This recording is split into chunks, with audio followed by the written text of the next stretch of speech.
Eu nunca imaginei que o grito mais alto que ouviria aos 59 anos não viria do medo, nem da dor, nem da perda, mas da pura ganância.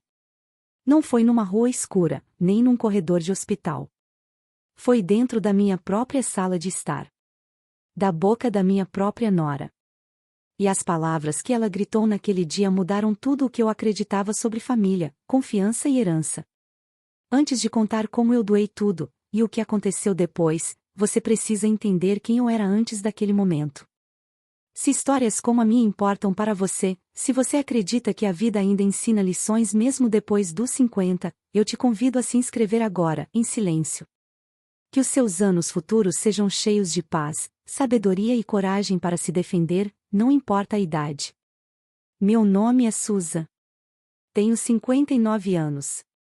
Essa é a minha história. Eu costumava acreditar que tinha feito tudo certo. Trabalhei mais de 30 anos como assistente administrativa numa pequena empresa de engenharia. Nada glamouroso. Nenhum cargo importante. Mas um trabalho honesto. Eu poupei com cuidado. Deixei de tirar férias. Só comprava roupas quando realmente precisava, não quando queria. Cada decisão que tomei tinha um único propósito silencioso: garantir que meu filho nunca passasse pelas dificuldades que eu passei. Andrew é meu único filho. Eu o criei sozinha depois que o pai dele faleceu de repente quando Andrew tinha apenas 12 anos. Aqueles anos me moldaram. Me ensinaram disciplina, sacrifício e silêncio. Aprendi a engolir as preocupações e sorrir mesmo assim. Aprendi a ser forte sem aplausos. Quando Andrew se casou com Natalie, eu realmente acreditei que meus anos mais difíceis tinham ficado para trás. Natalie era educada no começo. Sorria muito, falava com doçura e me chamava de Susan em vez de mãe, o que não me incomodava. Eu dizia a mim mesma que era moderno. Os tempos mudaram. Mas havia coisinhas. Pequenos momentos que não se encaixavam direito no meu peito. Natalie fazia perguntas que pareciam calculadas. Susan, a casa já está totalmente quitada? O Andrew te contou sobre nossos planos para o futuro? Você deve ter uma boa poupança para a aposentadoria depois de tantos anos. Eu respondia com cuidado. Dava risada para disfarçar. Pessoas da minha idade fazem isso. Damos o benefício da dúvida porque não queremos briga. Dizemos a nós mesmas que estamos sendo sábias, quando às vezes estamos só sendo caladas. Depois que o pai do Andrew morreu, eu herdei tudo. Não milhões, mas o suficiente. A casa. Poupança. Uma conta de investimento modesta. Não era uma riqueza para se gabar, mas era segurança. E segurança significa tudo quando você está chegando aos 60. Eu tinha um testamento. Simples. Tudo iria para o Andrew. Isso me dava paz. Ou pelo menos eu achava. A mudança aconteceu aos poucos. Andrew parou de me visitar sozinho. Natalie sempre estava junto. As conversas pareciam supervisionadas. Minhas palavras eram pesadas. Meus silêncios, notados. Então veio a tarde que dividiu minha vida em antes e depois. Era um domingo. Natalie e Andrew vieram almoçar. Eu lembro porque fiz frango assado, do jeito que o Andrew amava quando era menino. A mesa estava arrumada com capricho. As janelas abertas. Deveria ter sido um dia bom. No meio da refeição, Natalie pousou o garfo e sorriu, um sorriso que não chegava aos olhos. Então, disse ela casualmente, a gente precisa falar sobre a herança. A palavra caiu pesada entre nós. Andrew se mexeu na cadeira. Senti meu peito apertar. Tentei manter a calma. Natalie, eu disse com suavidade, não é algo que precisamos discutir agora. O sorriso dela desapareceu. É exatamente por isso que precisamos discutir, ela retrucou. Você está ficando mais velha, Susan. As coisas precisam ficar claras. Andrew olhava para o prato. Eu perguntei a ele, Andrew, é isso que você quer falar hoje? Ele hesitou. Aquela hesitação doeu mais do que qualquer coisa que Nathalie pudesse dizer. Então ela elevou a voz. Não alto no começo. Cortante. Você mora sozinha numa casa grande enquanto a gente está tentando construir um futuro, disse ela. Não é justo. Eu lembrei a ela, com calma, que a casa era o meu lar. Que eu estava saudável. Que os planos já estavam feitos. Foi aí que ela gritou. Não chorou. Não discutiu. Gritou. Eu vou pegar tudo mesmo assim, berrou ela. Goste você ou não. Tudo vai ser meu. O silêncio tomou conta do cômodo. Senti algo dentro de mim rachar, não com barulho, mas completamente. Andrew finalmente ergueu o olhar. E em vez de me defender, disse algo que ainda ecoa nos meus ouvidos. A Nathalie só está estressada, mãe. Não transforma isso em algo maior do que é. Naquele momento, eu percebi algo doloroso, mas importante. Eu estava sozinha. Não porque não tinha família, mas porque as pessoas em quem eu confiava não estavam mais do meu lado. Naquela noite, não dormi. Fiquei sentada à mesa da cozinha com uma xícara de chá que esfriou, olhando para paredes cheias de décadas de memórias. Aniversários. Fotos da escola. Noites tranquilas depois de dias longos de trabalho. Pensei em como o trabalho de uma vida inteira virou alvo tão facilmente. Na manhã seguinte, liguei para Patrícia. Patrícia é minha amiga há mais de 20 anos. Ela conhece meus silêncios. Ouve o que eu não digo. Quando contei o que aconteceu, ela não me interrompeu. Quando terminei, ela disse baixinho: Susan, você precisa se proteger. Não quero uma guerra, respondi. Ela respondeu: às vezes proteger a si mesma parece silêncio. Às vezes parece estratégia. Aquela palavra ficou comigo. Estratégia. 2 dias depois, marquei uma consulta com o Sr. Blake. O Sr. Blake não é um homem dramático. É um advogado na casa dos 60 e poucos anos, calmo, preciso, com olhos que não perdem nada. Já tinha tratado de documentos com ele antes, mas dessa vez era diferente. Ele escutou. Fez perguntas. Não me apressou. Quando terminei, ele juntou as mãos e disse: Susan, a lei te protege, mas só se você agir antes que alguém force a sua mão. Quais são minhas opções? Perguntei. Ele me olhou por um longo momento. Você pode mudar tudo, disse. Legalmente. Em silêncio. Completamente. Foi naquele momento que um tipo diferente de calma se instalou em mim. Não paz. Ainda não. Mas clareza. Voltei para casa e olhei novamente ao redor. Dessa vez, não com nostalgia, mas com consciência. Pensei no grito da Nathalie. No silêncio do Andrew. Em como o amor vira condicional rapidinho quando o dinheiro entra na sala. E foi aí que tomei a decisão que chocou todo mundo. Decidi doar tudo. Não por fraqueza. Não por medo. Mas por controle. O que Andrew e Nathalie não sabiam era que, quando uma mulher da minha idade para de reagir, e começa a planejar, a história está longe de acabar. Eu pensei que doar tudo traria silêncio. Em vez disso, trouxe uma tempestade que eu nunca esperei. E uma vez que começou, não havia mais volta. Depois de conhecer o Sr. Blake, eu não me apressei. As pessoas acham que grandes decisões acontecem em momentos de raiva, mas na minha idade, elas acontecem nas horas silenciosas. Passei dias pensando. Caminhando devagar pela minha casa. Tocando as molduras das portas. Sentando na beirada da cama à noite, ouvindo os sons familiares de uma vida que construí pedaço por pedaço. Isso não era sobre punição. Era sobre dignidade. Liguei para o Sr. Blake novamente e disse que estava pronta. Nos encontramos numa manhã de terça-feira. O escritório dele tinha um leve cheiro de livros antigos e café. Ele explicou tudo com cuidado, certificando-se de que eu entendesse cada passo. Para onde o dinheiro iria. Como a casa seria tratada. O que aconteceria legalmente depois? A senhora tem certeza? Ele perguntou com delicadeza.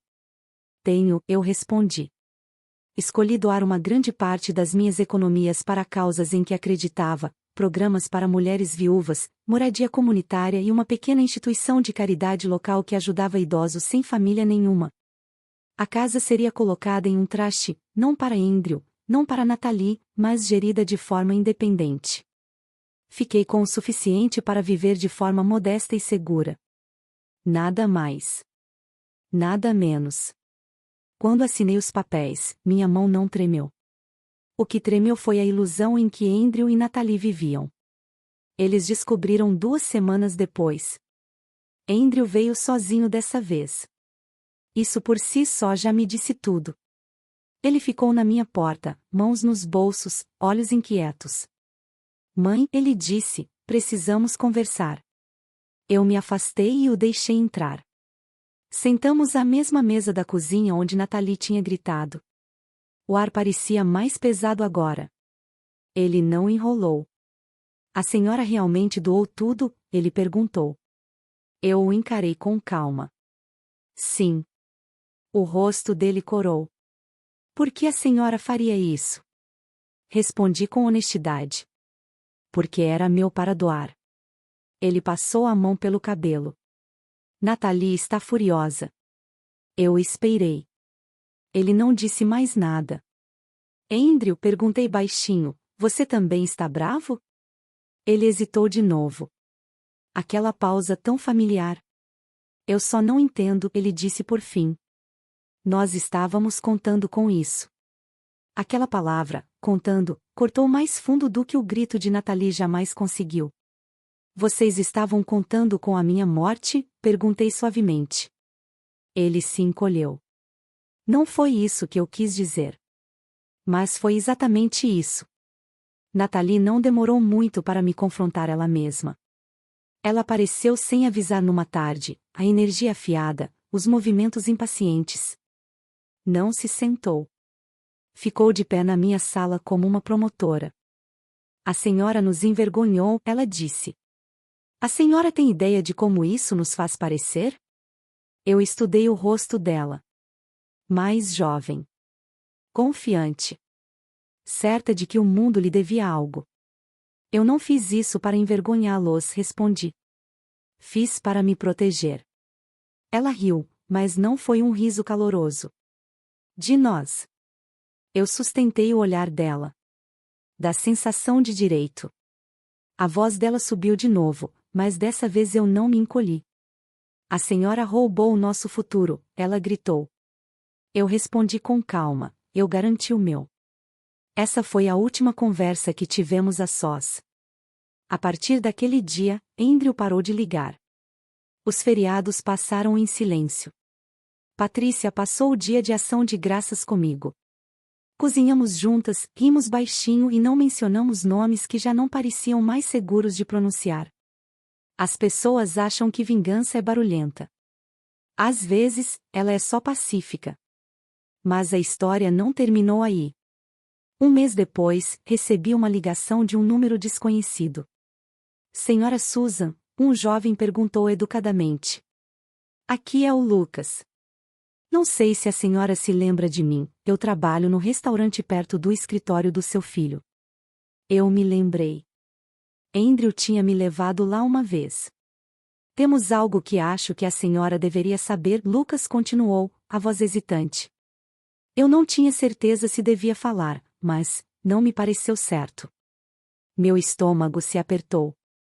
Ele me contou que semanas antes do surto de Natalie, ela e Andrew estavam no restaurante falando abertamente sobre a herança, rindo, planejando, assumindo prazos.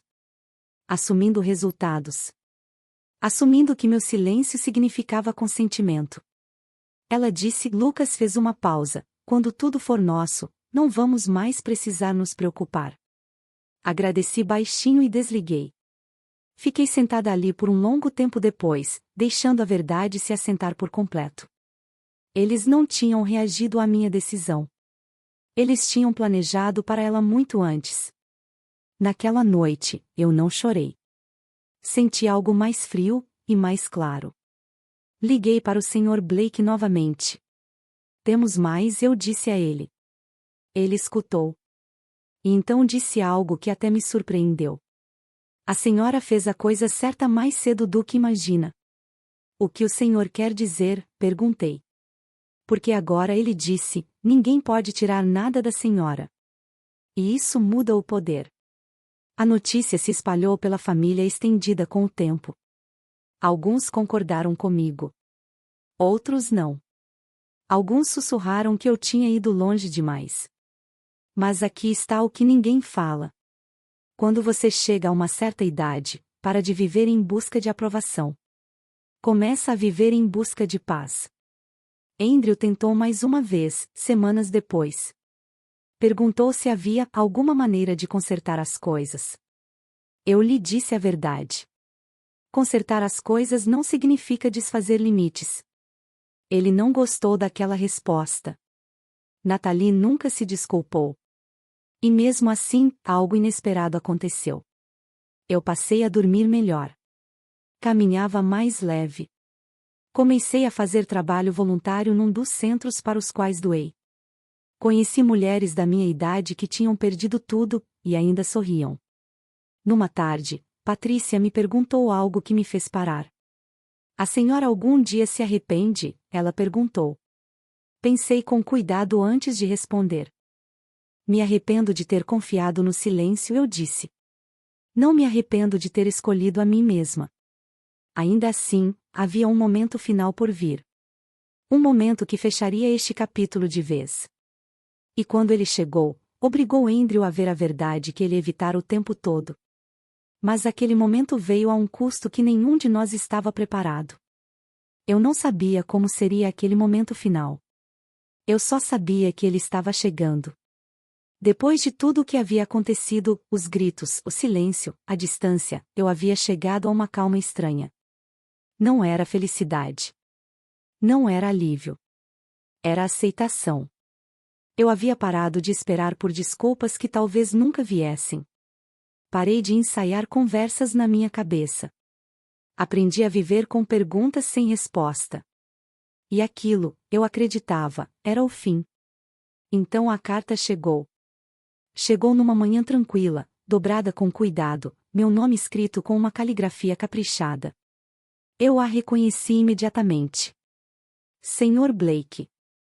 Sentei-me antes de abri-la, algo que meu corpo fazia instintivamente agora quando a vida parecia pesada. A carta era breve, formal, mas o significado por trás dela era tudo menos simples. Andrew havia solicitado uma reunião. Não só comigo. Com o Sr. Blake presente. O motivo, escreveu o Sr. Blake, era novas informações. Eu fiquei olhando para aquelas palavras por um longo tempo. Novas informações têm um jeito de reabrir portas que você achava que estavam seladas. Por um momento, pensei em dizer não. Eu havia reconstruído meus dias com cuidado. Aprenderá a proteger minha paz. Mas algo dentro de mim, quieto, firme, me disse que aquela reunião não era sobre reabrir feridas. Era sobre fechar uma. Eu aceitei. A reunião foi marcada para a tarde da quinta-feira seguinte. Quando cheguei ao escritório do Sr. Blake, Andrew já estava lá. Ele se levantou ao me ver, sem saber se devia me abraçar ou manter distância. Eu fiz um pequeno aceno com a cabeça e tomei meu assento. Ele estava diferente. Mais magro. Mais velho. Seus olhos carregavam algo que eu não via há muito tempo, honestidade. O Sr. Blake abriu uma pasta, mas não disse nada no início. Deixou Andrew falar. Eu encontrei coisas, disse Andrew baixinho. Mensagens. E-mails. Anotações que Nathalie guardava. Ele parou, lutando para continuar. Ela estava planejando tudo. Muito antes daquele dia na sua casa. Ela falava do seu dinheiro como se já fosse dela. Falava de você como se você fosse um obstáculo. Eu não o interrompi. Ela escondeu de mim, ele continuou. Mas quando a herança se foi, ela ficou descuidada. Irada. Foi aí que eu vi quem ela realmente era. A voz dele quebrou então. Desculpe-me, mãe. Eu devia ter protegido você. Aquelas palavras, ditas tarde demais, ainda importavam. Eu respirei devagar. Andrew, eu disse, o que dói não é você ter cometido erros. É você não ter escutado quando importava. Ele assentiu, lágrimas correndo livremente agora. Eu sei. O Sr. Blake finalmente falou. Ele explicou que Natalie havia tentado, sem sucesso, contestar o truste e as doações. Legalmente, ela não tinha base alguma. Tudo o que eu fizera era sólido. Definitivo. Ouvir aquilo não me fez sentir vitoriosa.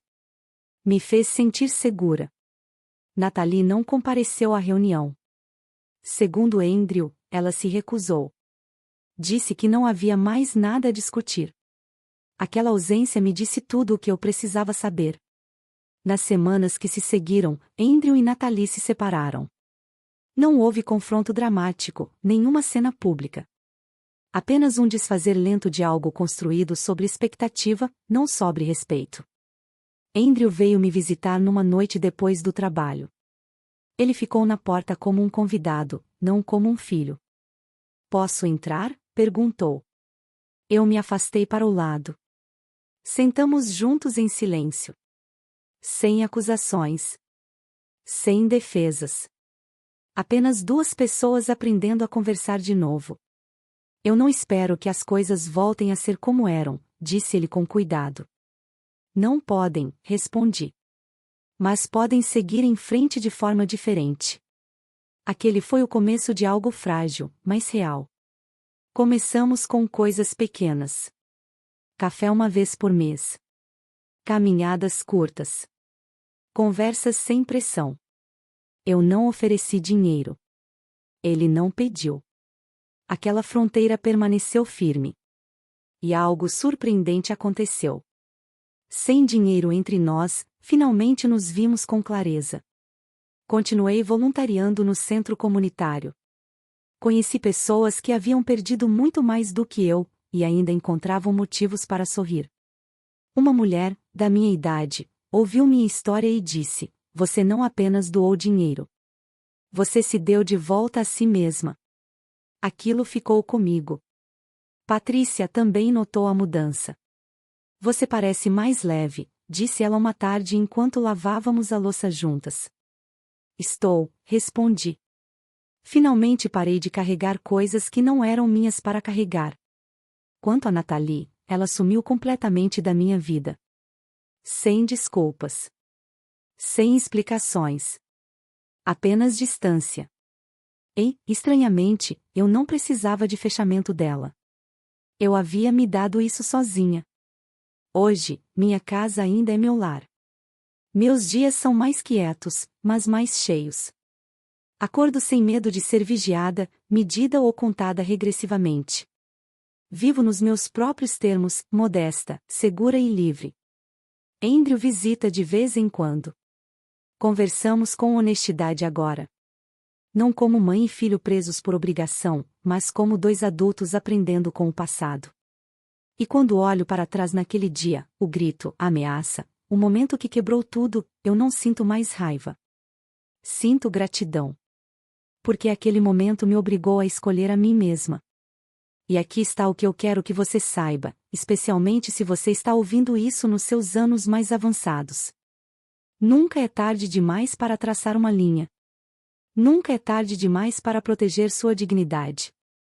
E nunca é errado se afastar doente Clemente, mesmo quando ele vem da família.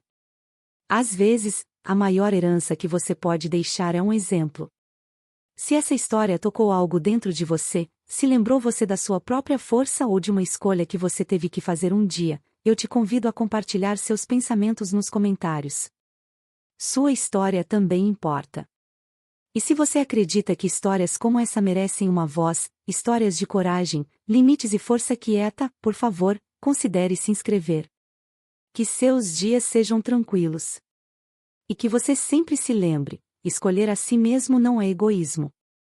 É necessário.